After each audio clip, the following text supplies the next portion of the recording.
আমার প্রিয় বন্ধুরা, তোমরা যারা এবছর উচ্চ মাধ্যমিক পরীক্ষা দিতে চলেছো, তোমাদের সবার জন্য নিয়ে চলে এসেছি ইতিহাস বিষয়ের সম্পূর্ণ লাস্ট মিনিট সাজেশন। প্রিয় বন্ধুরা, তোমরা এই প্রশ্নগুলো যদি করে যাও তবে কমন অবশ্যই পাবে। আগের বছর আমি যে সাজেশনটি দিয়েছিলাম তার লিঙ্ক আমি ডিসক্রিপশন বক্সে দিয়ে রেখেছি, তোমরা দেখে নিতে পারো বন্ধুরা, পুরো হুবহু কমন এসেছিল। তো আর দেরি না করে সরাসরি প্রশ্নের দিকে আসা যাক। তো তোমাদের প্রথম অধ্যায় থেকে যে প্রশ্নগুলো করতেই হবে সেগুলো হচ্ছে, দেখে নাও তোমরা চট করে। জাদুঘর বলতে কী বোঝো? জাদুঘর বা মিউজিয়ামের প্রকারভেদগুলি আলোচনা করো। অতীত পুনর্গঠনে জাদুঘরের ভূমিকা আলোচনা করো। পরের প্রশ্ন, মৌলিক ঐতিহ্য বলতে কী বোঝো? এর গুরুত্ব আলোচনা করো। কিন্তু প্রথমের প্রশ্নটা কিন্তু খুব ইম্পর্ট্যান্ট।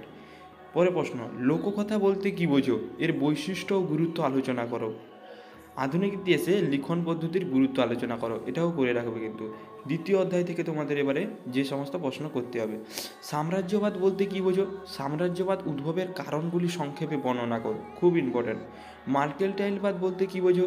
এর বৈশিষ্ট্য ও প্রভাব আলোচনা করো, এটাও ইম্পর্ট্যান্ট। উপনিবেশবাদ বলতে কী বোঝো? এর সঙ্গে সাম্রাজ্যবাদের সম্পর্ক নির্ধারণ করো। সাম্রাজ্যবাদ সম্পর্কে হবসন লেনিন তত্ত্ব আলোচনা করো। এটা তোমরা দেখতে পাচ্ছ যে 2020-তে 15 এবং 17 বারবার এই প্রশ্নটি কিন্তু পরীক্ষায় এসছে, এটা আসার সম্ভাবনাও খুব প্রবল রয়েছে। উপনিবেশিক সাম্রাজ্যের জাতি সংক্রান্ত প্রশ্ন ও তার প্রভাব আলোচনা করো। তো এই ছিল দ্বিতীয় অধ্যায়ের প্রশ্ন। এবারে তৃতীয় অধ্যায়ের প্রশ্ন, ব্রিটিশ ইস্ট ইন্ডিয়া কোম্পানির আমলে ভারতের ভূমি রাজস্ব ব্যবস্থার পরিচয় দাও। উপনিবেশিক ভারতের অবশিল্পায়নের কারণ ও ফলাফল ব্যাখ্যা করো। ভারতীয় অর্থনীতিতে এর প্রভাব আলোচনা করো। ভারতের রেলপথ প্রবর্তনের উদ্দেশ্য এবং প্রভাব আলোচনা করো। ক্যান্টন বাণিজ্যের প্রধান বৈশিষ্ট্যগুলি কী কী? এই বাণিজ্যের অবসানের কারণ কী ছিল? তো প্রিয় বন্ধুরা, ভিডিওটিকে একটি লাইক অবশ্যই করে রেখো। চতুর্থ অধ্যায়, চীনের চৌঠা মে আন্দোলনের কারণগুলি বিশ্লেষণ করো। এই আন্দোলনের প্রভাব আলোচনা করো। বাংলা নবজাগরণের প্রকৃতি আলোচনা করো। এর সীমাবদ্ধতা কী ছিল তা আলোচনা করো। পরের প্রশ্ন, ব্রিটিশ শাসনকালে ভারতের আদিবাসী ও দলিত সম্প্রদায়ের আন্দোলনের বিবরণ দাও। এই ছিল চতুর্থ অধ্যায়ের সাজেশন। এবারে পঞ্চম অধ্যায়, 1919 সালের ভারত শাসন আইনের বৈশিষ্ট্য এবং ত্রুটিগুলি আলোচনা করো। পরের প্রশ্ন, জালিয়ানওয়ালাবাগের হত্যাকাণ্ডের প্রেক্ষাপট কী ছিল? এই হত্যাকাণ্ডের বিরুদ্ধে ভারতীয়দের প্রতিক্রিয়া আলোচনা করো, খুব ইম্পর্ট্যান্ট। 1935 খ্রিস্টাব্দে ভারত শাসন আইনের প্রেক্ষাপট এবং শর্তাবলী আলোচনা করো। এই আইনের গুরুত্ব কী ছিল? দক্ষিণ ভারতে মন্দির প্রবেশ সংক্রান্ত ঘটনাকে কেন্দ্র করে গড়ে ওঠা আন্দোলনের পরিচয় দাও। পরের প্রশ্ন, লক্ষণীয় চুক্তির শর্তাবলী উল্লেখ করো। এই চুক্তির গুরুত্ব সম্পর্কে সংক্ষেপে আলোচনা করো। পরের প্রশ্ন, রওলাট আইনের শর্তগুলি আলোচনা করো। রওলাট আইনের বিরুদ্ধে ভারতীয়দের প্রতিক্রিয়া কী ছিল?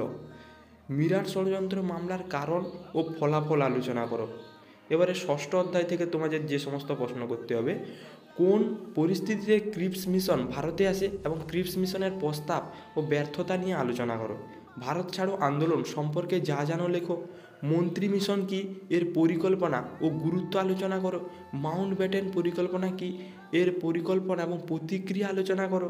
1946 সালের নৌবিদ্রোহের কারণ ও গুরুত্ব আলোচনা করো। তো এই ছিল ষষ্ঠ অধ্যায়ের আলোচনা।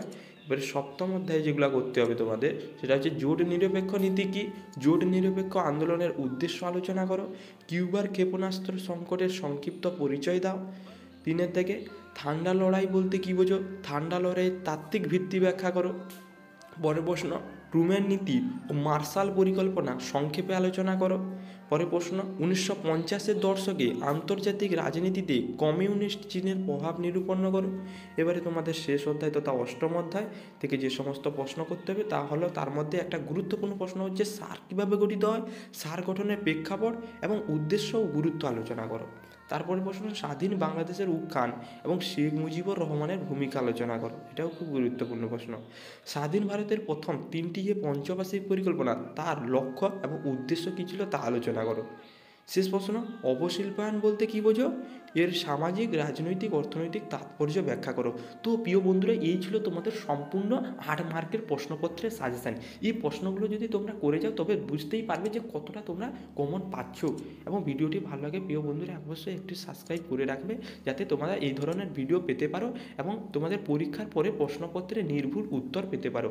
তো ধন্যবাদ প্রিয় বন্ধুরা ভিডিওটি দেখার জন্য।